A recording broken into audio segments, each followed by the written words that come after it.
Frank Warren joins us. Good evening, sir. How are you? I'm fine. How are you, Gareth? And how are you, Spence? Yeah, very well, thanks, Frank.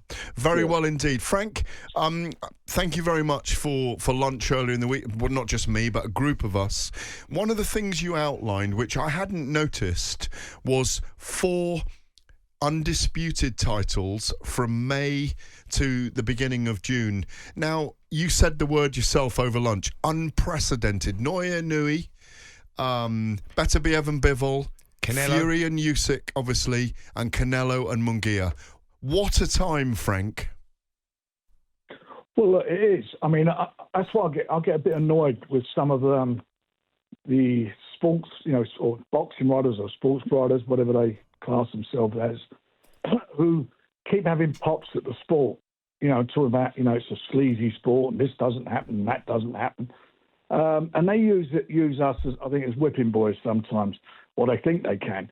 But the fact of the matter is, fights are being made, and they're being made regularly. And a lot of it is obviously down to the fact that the Riyadh season and His Excellency Turki Al-Sheikh, who we work with very closely, has enabled us to get some of these events on. And 2 of the fights you just mentioned, Tyson Fury's and Usyk's unification for the all these heavyweight belts, and the Bevatiev and Bivol fight for all the light heavyweight fights are taking place in Riyadh on the 18th of May and the 1st of June. The other 2 fights, one's in the States and then the other one with Inui is taking place in Japan. So it's on, it's in different countries, and the fights are being made, and they're big selling fights. There's no doubt about that. So the sport's in quite a healthy condition, a very healthy condition. And there's more to be made. And I think Haney only recently gave up the belts, didn't he? He was another unified champion. So these events are being made, and they're being made on a more regular basis now, and that's brilliant. And as I say, I get a little bit annoyed, as I said to you at lunch, Gareth, and to the other guys and ladies, that it's just so frustrating for certainly for me, when I've been in the sport for many, many years. I'm into my 5th decade in the sport. And it's just really, it's really good time for boxing. And lots of things are happening, and we should be embracing it and not keep having a pop at it and finding stupid reasons or stupid, trying to denigrate things. Absolutely, that's the right word, denigrating, Frank. It doesn't deserve it. No, trying to find a fault, even if it's not with the fight. Yeah.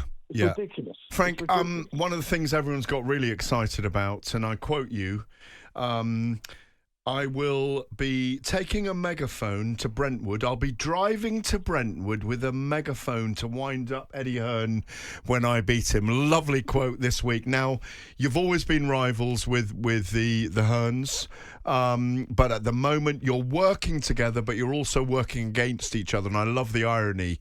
And you're very confident that you're going to win the war. 2 heavyweight fights, light heavyweight, middleweight and featherweight. Everyone's very excited about it. It's unprecedented again. It's classical. The rules are different. There's a point system. Someone's going to come out on top. You're talking about a second chapter potentially at Wembley in September. When are we going to know who the 5 versus 5 are?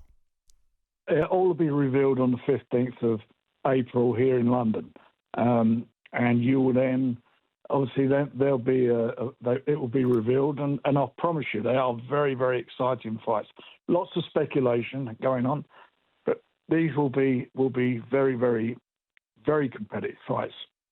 Yeah, Frank, you said that the sport is in a very healthy place right now with all these bouts that are being made, and a lot of that is to do with Saudi Arabia and their investment and whatnot. But as you just said there, there is a possibility of this 5 versus 5 going on in the UK as well, possibly Wembley. I mean, that is great for the sport, isn't it? Well, we haven't decided what's going on at Wembley yet. We've got an idea of the format of it, and that'll obviously be revealed in due course. That the Wembley show will be a Riyadh-style show. And what I mean by that is that it will be used as a commercial for the start of the Riyadh season in October. And the fact that investment is being made will mean that we could put a show on that we wouldn't normally be able to do because we've been restricted by the finance. So that's great. So we got it will be a mega show, one of these mega shows, which is great for the fans, and it's happening here. That's besides all of the other fights that are going on, obviously in the UK. Sure, but it will be something extra special, I promise you. Sure, it's a fantastic time for boxing. It really is. And like you said, you've been in this sport for 5 decades. Would you say this is the strongest that boxing's ever been? Look, it's I can look back. I can go back to the sort of the 70s when I first got involved. Looking back at those fights that took place. Those great heavyweight fights, those great middleweight and welterweight fights, all those fantastic names that I certainly grew up with, and that was a very strong period. And I think we're sort of getting into a really strong period here. All the top fighters now are fighting each other, and that's what we want to happen. And it has happened over the years, but it's happening with more frequency now because obviously the rewards are there for the guys to take.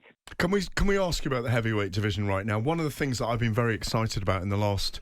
I mean, you mentioned the May the 17th fight. We'll come to Fury and Usyk in a minute, and we'll ask you about Tyson Fury. But we've got that, and we've got heavyweight fights on the 5x5 card on June the 1st when the light heavyweights meet in Riyadh, Bivol and Beterbiev, as you rightly say. But in the space of 5 events, the jiggling, the moving, the shaking in the heavyweight division, literally at the moment, you could kind of say, this is my top 4, Fury, Usyk, Joshua, Parker. You could literally put the other top 16 in the world in a hat and pull them out like an FA Cup final with names on them, names on balls, and you could have 8 amazing heavyweight fights. I can't remember a time, Frank, when everyone I meet is talking about the top 20 in the heavyweight division. I agree with that, and that's the fact. You can do that, and also what is happening? Guys are getting beat and coming back, and then beating the guy that beat the guy.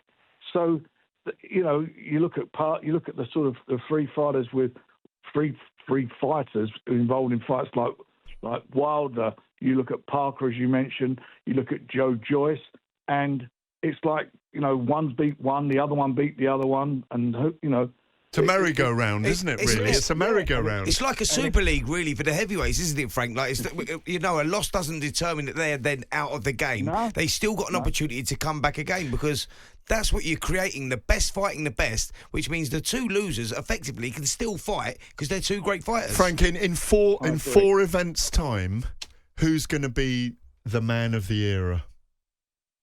I think he is I think he's the best heavyweight of his generation already. And I believe Tyson will cement his legacy. You mentioned, I've heard you mention this week, you might have said it at the lunch, but I know you've said it in maybe interviews on Box Nation. Congratulations on getting that YouTube channel and the station going again, by the way, with young Umar Ahmed, who's a fantastic interviewer, by the way. And congratulations, by the way, on all the things that are going on. Not just the Magnificent Seven, Warren Boxing Management doing York Hall, small hall shows. Listen, I'm vibrant about it at the moment. Can I ask you, you've said this week you believe that Fury will stop Usyk, he'll go after him in the fight. Could you elucidate on that more? Well, I just feel that, styles make fights, and look, they're very astute fighters, both of them. I mean, Usyk's has got an unbelievable pedigree as amateur world champion, Olympic world champion, cruiserweight and heavyweight, and as a professional undefeated, same as Tyson's undefeated.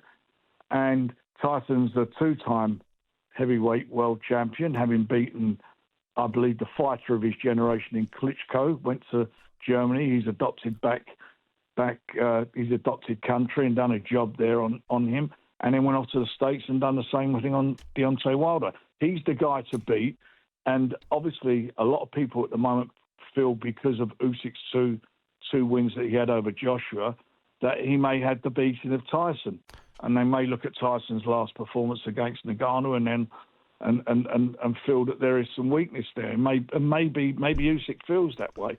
But they know each other. They will study each other backwards. But I just feel that Tyson is I think is more able. I think he's a bigger guy. And I generally do think that the pace he'll set will be a problem for Usyk, and I feel that he will expose some weaknesses that I've always felt were there anyway, but no one's been able to exploit for various reasons. A lot of it complaining to referees when he gets clips to the body.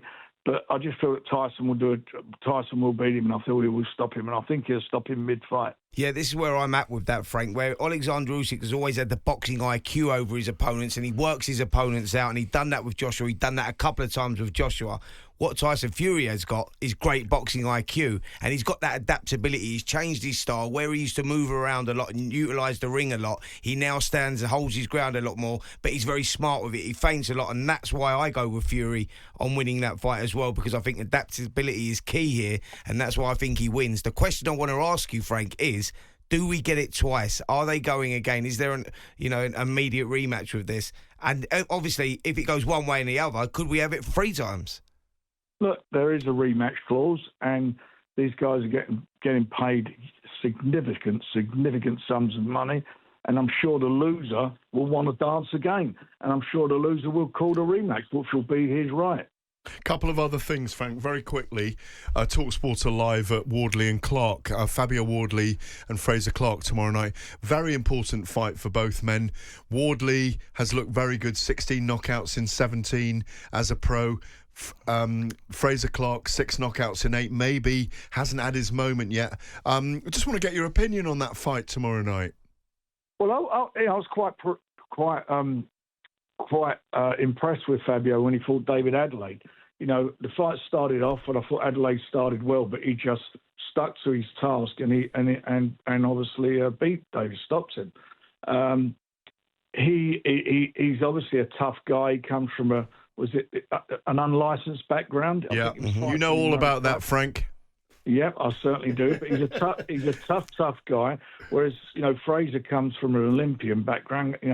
As a really great amateur record. And as you say, he's had 8 fights and 6 stoppages. I think we're going to find out what Fraser Clark's all about in this fight. That's how I see it. But Fabio, he's a tough guy, and he can punch, and it's going to be a very, very interesting fight. One thing's for sure, I've spoken with Fabio's connections, because we were quite close to doing a deal, and they really wanted this fight. And cut a long story short, they fancy it, and they fancy the fight in a big way. So it's going to be very interesting. No doubt you'll have an eye on that, but will you have an eye tomorrow on your favoured Arsenal against City? Oh, I'll tell you what, it's a tough game for us. There's no doubt about it, but I think it's going to be a tough game for Man City.